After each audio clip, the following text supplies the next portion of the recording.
La voz de los protagonistas. En Contextos. Y le damos la bienvenida en el estudio a Adriana Teresa Romo Salado. Ella es vocera de la Red de Mujeres de La Laguna.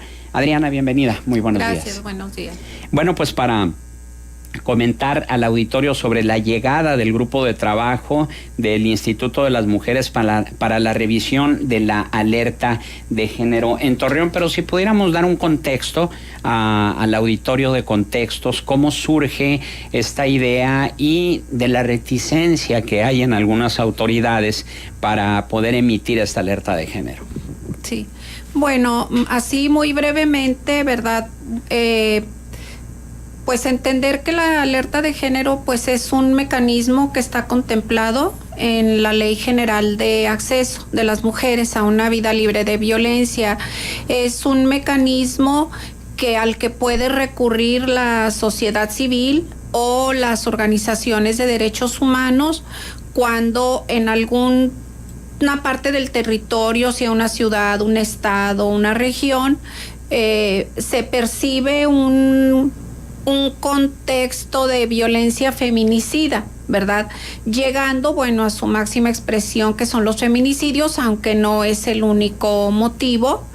Y bueno, pues la Red de Mujeres de La Laguna, desde hace pues algunos años que trabajamos las situaciones de violencia con las mujeres de la sociedad, principalmente Torreón, Gómez, Palacio, Lerdo, pues hemos visto que este clima de violencia feminicida no ha sido suficiente lo que se ha hecho para prevenir y erradicar la violencia. Y bueno, el año pasado decidimos empezar a trabajar en hacer la solicitud de la alerta de género. Ahora bien, ¿qué respuesta han recibido de las autoridades? Bueno, pues las autoridades creo que tal vez no entiendan en sí, no entiendan la percepción de la sociedad civil de lo que esto significa. O sea, la alerta de género no es un ataque a las autoridades, no es un ataque al gobierno, si es un mecanismo en donde si se logra llegar a un acuerdo entre sociedad civil y gobierno, es positivo, es bueno, hay una gobernanza, hay una coadyuvancia para mejorar las cosas. Lo que sea necesario mejorar, legislación, políticas públicas, proyectos, programas, todo lo que tiene que ver con la atención a la violencia. Entonces, yo creo, nosotros en la red pensamos que la autoridad debiera verlo así, una oportunidad de gobernar mejor. Sin embargo, algunas autoridades de la Fiscalía General del Estado, en el caso de Durango, y de la Procuraduría General de Justicia del Estado, en el caso de Coahuila, tienen cierta reticencia o cierta resistencia a llamarle feminicidios y a emitir una alerta de género bajo el argumento de que no todos los asesinatos de mujeres son feminicidios. ¿Qué opina usted al respecto? Bueno, sí, efectivamente, no todos los asesinatos son feminicidios. Sin embargo, lo que nosotras conocemos, lo que nosotras vemos, porque nosotras estamos en el día a día con las familias de las mujeres que han muerto. Estamos día a día acompañando a las madres de estas mujeres que ahorita ya no están y vemos, sí, esta resistencia, y creo que tiene que ver pues con que digamos, la estadística, ¿verdad?, de feminicidios es algo que de alguna manera sí pone el dedo sí señala una deficiencia, porque pues son indicadores que se evalúan a nivel internacional, ¿verdad? O sea, cuando se los organismos internacionales evalúan, miden, por ejemplo, el acceso a la justicia, la igualdad, la equidad de género, pues claro que toman en cuenta eso, ¿verdad? ¿Y qué diferencia entonces el asesinato de una mujer a un feminicidio? Bueno, el feminicidio se define como la muerte de una mujer por razones de género. Esto para algunas de las autoridades es muy difícil de entender. O sea, es un término subjetivo tal vez para muchas personas cuando no hay una formación en perspectiva de género y en feminismo, ¿verdad?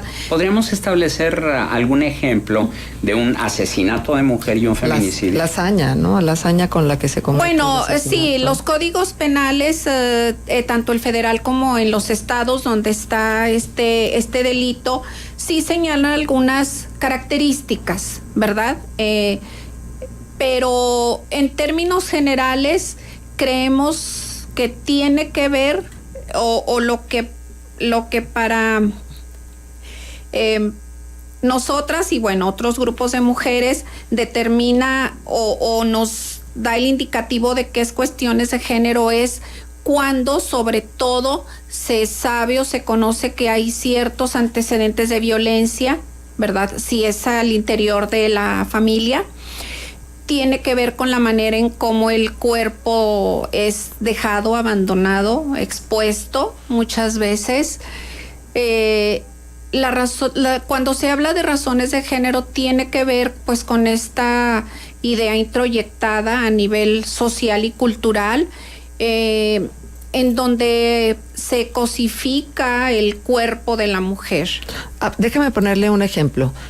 Ha habido casos donde mujeres aparecen con torniquetes, modo de asesinar de los grupos delincuenciales, pero aparece, por ejemplo, sin ropa interior y sin pantalones, por ejemplo. Así Entonces, ahí ¿cómo podría dilucidarse si se trató de un crimen resulta de una vendetta o bien fue un crimen que tiene implícito el género?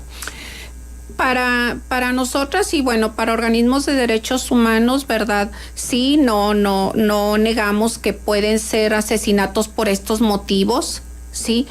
Nada más que, por ejemplo, el hecho de que sea, por ejemplo, una cuestión del crimen organizado, como le llaman, no significa que no sea también un feminicidio, porque, por ejemplo, a un hombre, ¿verdad?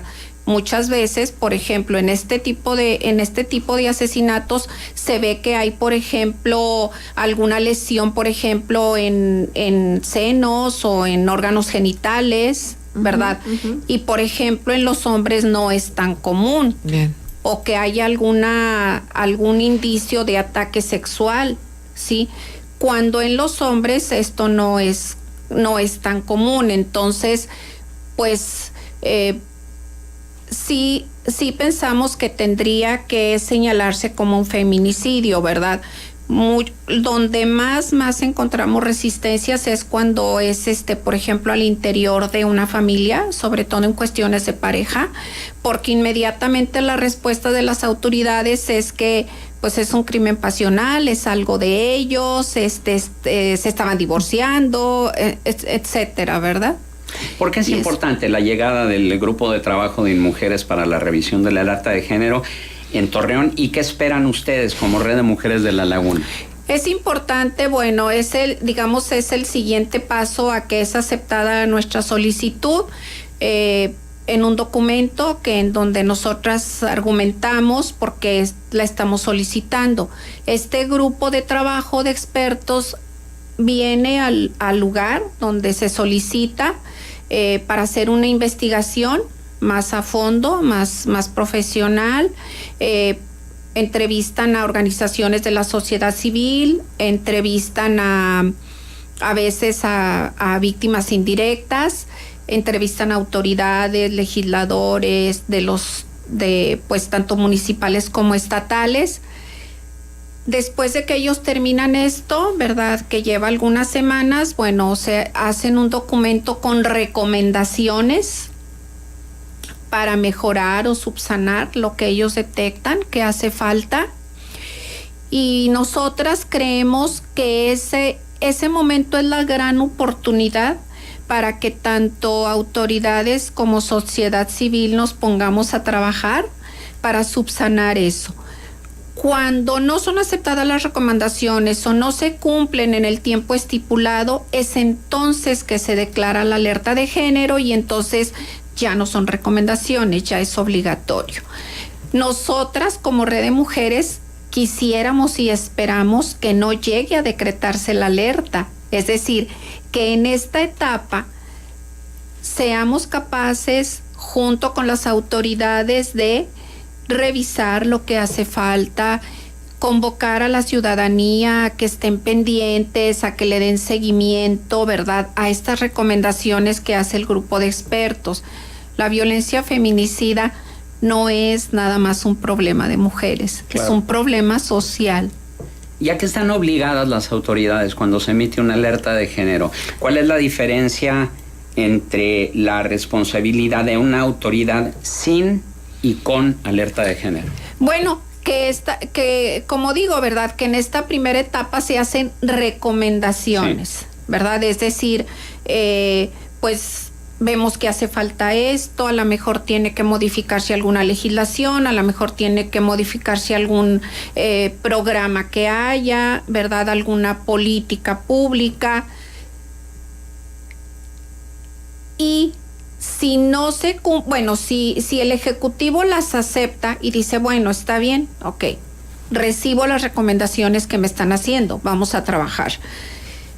Si estas no avanzan, ¿verdad?, o si el Ejecutivo llegara a rechazarlas, de decir, no, yo no acepto las recomendaciones, bueno, entonces se decreta la alerta de género, ahí ya es obligatorio, porque eso ya depende de la Secretaría de Gobernación, y entonces se toman medidas emergentes y se le obliga a las autoridades a cumplirlas. O sea, es obligatorio. Uh-huh.